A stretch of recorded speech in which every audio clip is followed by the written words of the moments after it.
நல்ல கார் வாங்காம ஒரு டப்பா காரை வச்சுட்டு சுத்துங்க. நீங்க சரி பண்ணிட்டு வாங்க, நான் நடந்தே போறேன்.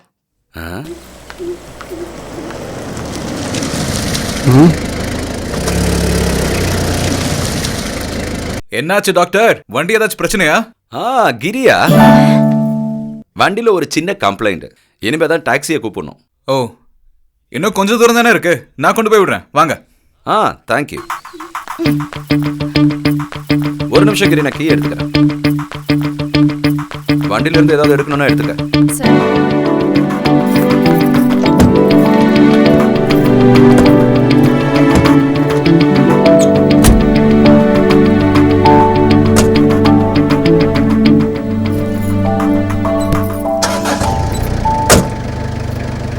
என்ன நடந்து போறியா?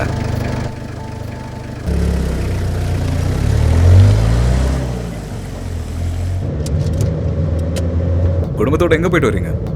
நம்ம பனையூர் பிரான்சிஸ் இருக்கார்ல, அவரோட பொண்ணு கல்யாணத்துக்கு போயிட்டு வரோம். ஓ, கேள்விப்பட்டேன். Record breaking வரதட்சணையாம.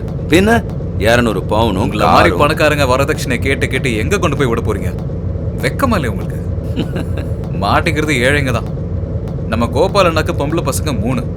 அப்படிலாம் பாவம் என்ன பண்ணுவாரு? எனக்கு இந்த வரதட்சணை கொடுக்கறவங்களையும் வாங்குறவங்களையும் பார்த்தாலே ஏறும். அது சரிதான். ஆனா உன்ன மாதிரி ஆளுங்களும் இருக்கீங்கல்ல, ஏழைகளுக்கு ஏதாவதுன்னா உதவி செய்யறது, சமூக விவாகம் நடத்தி கொடுக்கறதுன்னு, இல்லையா?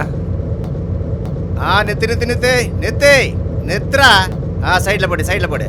நித்ரா, என்னடா வண்டியில? கொஞ்சம் சாணி தான் சார். சாணியா? வண்டியோட புக்கு பேப்பர்ல எடுத்துன்னு சாரை போய் பாரு.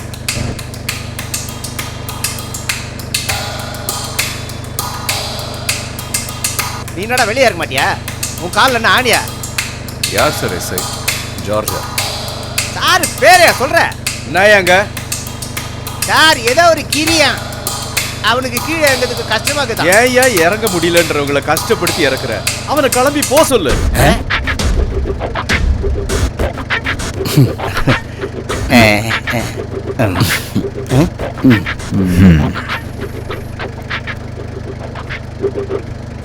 கொஞ்சம் சாணி வேணா எடுக்கவா? வேணாமா? வேணான்றதுனால தான்.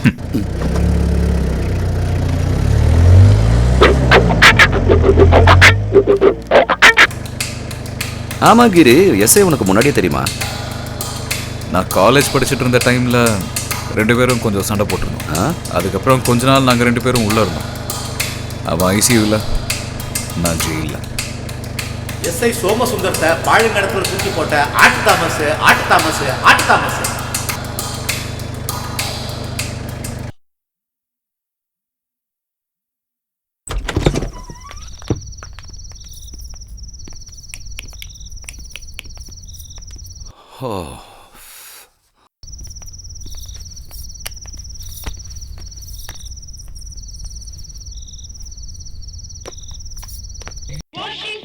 அப்பா, என்ன கல்யாணம் பண்ணிக்க போற ஆளுக்கு நீங்க எவ்வளவு வரதட்சணை கொடுப்பீங்க? என்னம்மா நீ அப்படி கேட்டுட்ட? எங்க கிட்ட இருக்கிறதுல உனக்கு தானே, எல்லாத்தையும் கொடுத்துடுறோம் வரதட்சணையா. போதுமா? 10 பைசா கொடுக்க கூடாது. அப்படி அவனாவது கேட்டுட்டு வந்தா அவனுக்கு அம்மாவை கல்யாணம் பண்ணி கொடுத்துருங்க. எதிரொலி நிகழ்ச்சிக்காக உங்கள் எல்லோரையும் டிவி ஆஃப் பண்ணிட்டு போய் மேல தூங்கு. நீங்க உள்ள வாங்க. இதோ முதல் அவ டிவி பாக்கட்ட விடு. ஆட்டோல இருந்து சுதா எழுதி இருக்கிற கடிதம். இது எப்படி சரியாகும்? பூஜா பெரிய எடுத்த பொண்ணு இல்லையா? கிரி ஒரு சாதாரண விவசாயி. ஒரு டாக்டர் ஒரு விவசாயிய கல்யாணம் பண்ணிக்கிட்டத நீங்க எங்கயாவது கேள்விப்பட்டிருக்கீங்களா? இப்ப பெரம்பூர்ல இருந்து பார்த்திபன் எழுதின கடிதம். யார் என்ன சொன்னாலும் அந்த பொண்ணுக்கு அந்த பையனை ரொம்பவே பிடிக்கும். திருவான்மியூர்ல இருந்து சுந்தர் அவரோட இந்த விஷயத்த விளக்கி சொல்லியிருக்காரு. அவளுக்கு அவனை பிடிக்கும்னு சும்மா சொல்லி என்ன பிரயோஜனம்? அவன் எங்க இருக்கானாவது பூஜாவுக்கு தெரியுமா? பூஜா இப்படி ஒண்ணுமே பேசாம இருந்தா அவனை வேற யாராவது தட்டிட்டு போக வாய்ப்பு இருக்குது. போன வாரம் ஒளியும் ஒளியும்ல ஒளிபரப்பு செய்த சகலகல்லா வல்லவன் படத்திலிருந்து நேத்து ராத்திரி அம்மா பாடல் பாதியில் நின்று போனது வருத்தத்தை கொடுத்தது. அது பாதியில் நின்று போனதால் அந்த பாடலை முழுமையாக மீண்டும் ஒளிபரப்புமாறு தாழ்மையுடன் கேட்டுக்கொள்கிறோம். யாரு? சுகுமார், கோவையிலிருந்து. சுகுமாருக்கு இப்படி ஒரு சந்தர்ப்பத்துல அப்படி ஒரு பாட்டு. அன்னைக்கு வரைக்கும் கும்பகர்ணன் மாதிரி தூங்கிட்டு இருந்தேன்னா அன்னையில இருந்து ஒரு செகண்ட் தூங்கல. அடுத்த நாளே கிரியோட வீட கண்டுபிடிக்கிறதுன்னு முடிவு பண்ணிட்டேன்.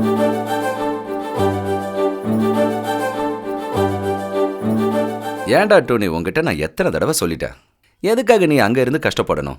நீ இங்க வந்துரு. இந்த தமிழ்நாட்டுல இருக்கிற பசுமையான வாசனையும் பாசமான மக்களும் அங்க கிடைக்காதுல்ல. நீ பேசாம இங்க வந்துரு. டோனி, ஒரு நிமிஷம் இரு. அம்மாடி, எங்க போற? வெளியே போறேன், ஒரு ஃப்ரெண்ட பார்க்க. இப்ப போகாதம்மா, நல்ல மழை வர மாதிரி இருக்கு. அது பரவாயில்லப்பா, மழை வரதுக்குள்ள வந்துருவேன். சொன்னா கேளுமா, இப்ப போக கூடாது. எனக்கு இப்ப போகணும். இப்ப போக வேண்டாம்.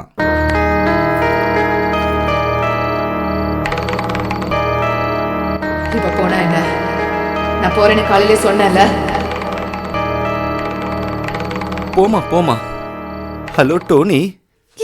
டாடா. அண்ணா, இந்த கிரி வீடு எங்க இருக்கு? அந்த வயல் இருக்குல்ல, அங்க இருந்து அந்த பக்கமா. அந்த பக்கமா? ஆமா.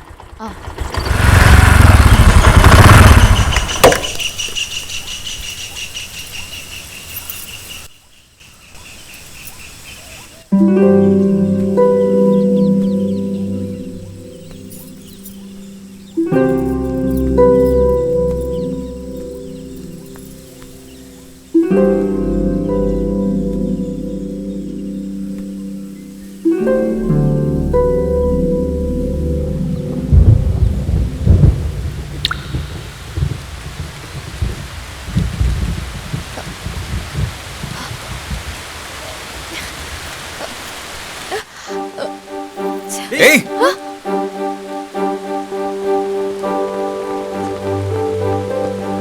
நெல்ல, நீ என்ன இங்க? நான் மழையில நனி வந்தேன். மழை பெய்யறப்போ வயல் அருங்க, நீ என்ன தவளையா? வீட்டுக்கு போடு. ஏய் இரு.